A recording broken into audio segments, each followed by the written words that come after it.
Hello and welcome to another episode of Anatomy of a Turn, the series where I take a focused look at a single turn of Blood Bowl and try and discuss some of the decisions made and some of the thoughts behind those decisions.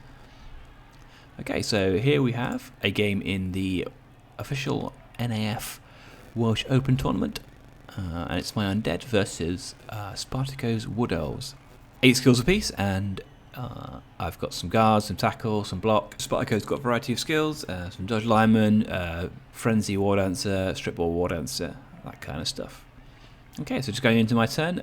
The ball landed in my end zone, so there was all sorts of trouble trying to get it up to this stage. So we've just about managed to get it to the halfway line on my turn 5, and now we're trying to advance and hopefully score a touchdown. So we've got 3 problems to deal with here on my turn. The first of which is the strip ball war dancer.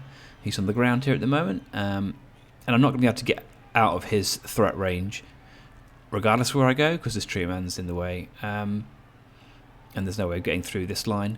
So he's going to have to get fouled, so that's one of the problems I'm going to have to solve. I'm going to have to get some players around him to foul him. The second problem is I need to build a cage that defends against the other war dancer, assuming that works. So I need to build some kind of defensive cage that stops the leap coming in and protects against that. And the third thing is I need to advance forward and get into scoring range. So all those 3 things interact with each other quite in a quite challenging way. So if I just bunker up and defend against the war dancer leaps, then the wood elf can just line up against me and then just build a little line, and I'm going nowhere. I'm not going to score, so I can stop him leaping in. So I've got enough players to just put a whole mega bunker around here, maybe even fill every square in. I'm not sure. I made my one shot on that, but maybe fill every square to stop the leap. But then if I do that, then he just lines up. I don't score. If I put too many players forward into his line and try and break through, then that leaves me open for the leap, and then he can just leap in and run away with the ball. And if I don't deal with this strip ball war dancer, the leap is even easier and it makes it a lot more simple for him to try and get the ball. So I've got to try and solve all 3 of those problems in one turn with just the players I have at my disposal.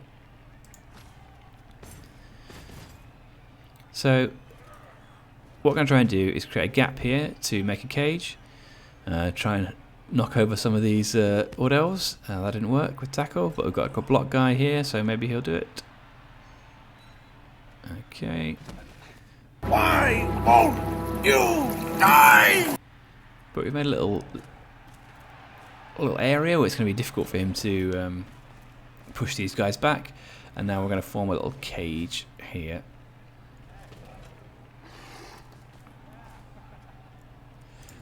Okay, so I've got my little cage here. There's a weakness here in the sense that he could half dice his mummy and push him back. But that's not really a concern at this stage because the leap is easier. So I'm not worried about him doing that because he's got better options. So that's fine as a cage corner in this particular one situation. This guy here means that I can't form like a pure Vengaboss. I can't really defend perfectly in that sense. So I'm just going to have to do this situation here and make the best I can of it.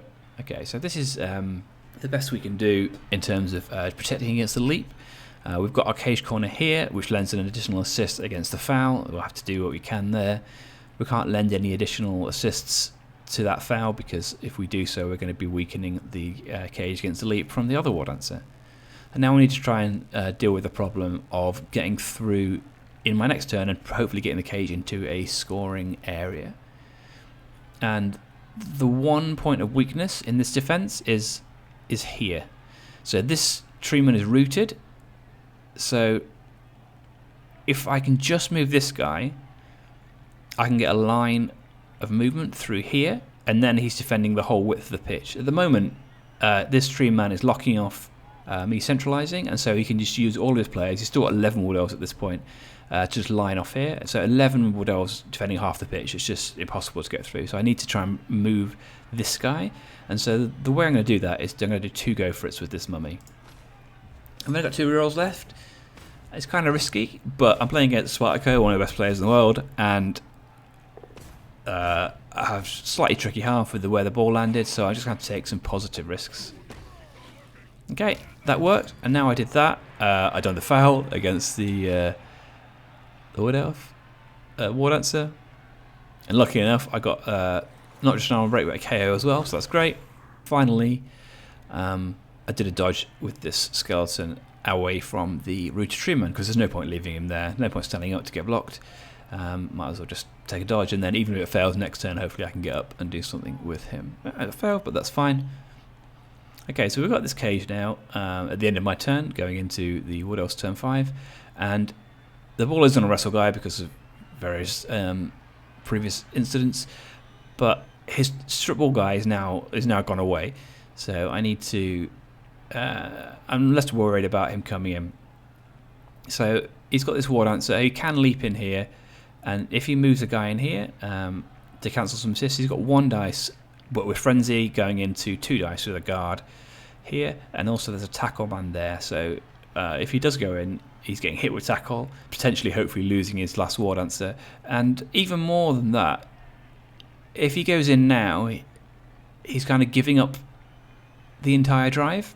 He could leap in, try and strip the ball, but in order to do so, he's going to have to leave some players free. So if he moves all his players first and then leaps in, there's no value to the leap. Well, there's very little value to the leap, because I can just try and pick the ball up again, maybe hit the War Dancer and kill him. So if he goes in now and leaps in now, then he's just giving the game up. If he leaps in here and doesn't get the ball down, then there's a massive gap here. I can just run my whole cage through here, hopefully do a mega bunker over this side, and then I'm in a great position to score. So doing the leap now on this turn is probably the only way he can lose this drive. He's in so much better position if he just lines up and then just tries to stop me scoring. Even if I come through this side, I can't get forward probably. If I come through this way, best case scenario, I can probably get a cage sort of here-ish maybe, and then he can just line up over here with his 10 remaining Wood Elves and probably be fine. So yeah, leaping in would probably be a mistake on his turn. So let's see what he does.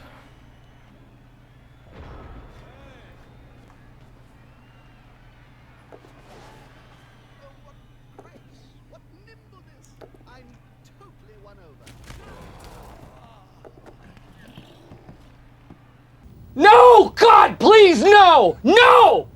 No! Okay, so yeah, that was obviously disastrous. He's that's a terrible decision, and he's got away with it. But that's what happens in Blood Bowl. As you can see, he didn't even mark the thing, so he made it. Could have been a 1 dice. He made it a half dice instead for absolutely no reason. But yeah, that's what happens in Blood Bowl. But the important thing to remember is that doesn't change the decisions that you made in your turn. Maybe they weren't the right decisions, maybe they were, but the dice rolls that resulted after the fact do not change the previous decisions. If my previous turn was good, I'm not saying it was, but if it was, this happening doesn't make it a bad turn. And conversely, had I played a bad turn previously and then the leap failed, that wouldn't have made the turn a good turn. The decisions are independent of the dice rolls afterwards. And I've added this in because quite a lot of times I get comments about like, oh, what happened in the game after this event. And whilst that's interesting, and I guess people are interested and want to know the narrative of the game, it doesn't really change the purpose of these kind of videos, which is to talk about the decisions that happened or made, and those again are independent of the actual dice rolls that resulted before or after them. So yeah, hopefully that makes some sense, and hopefully you enjoy the video, and maybe see you again next time.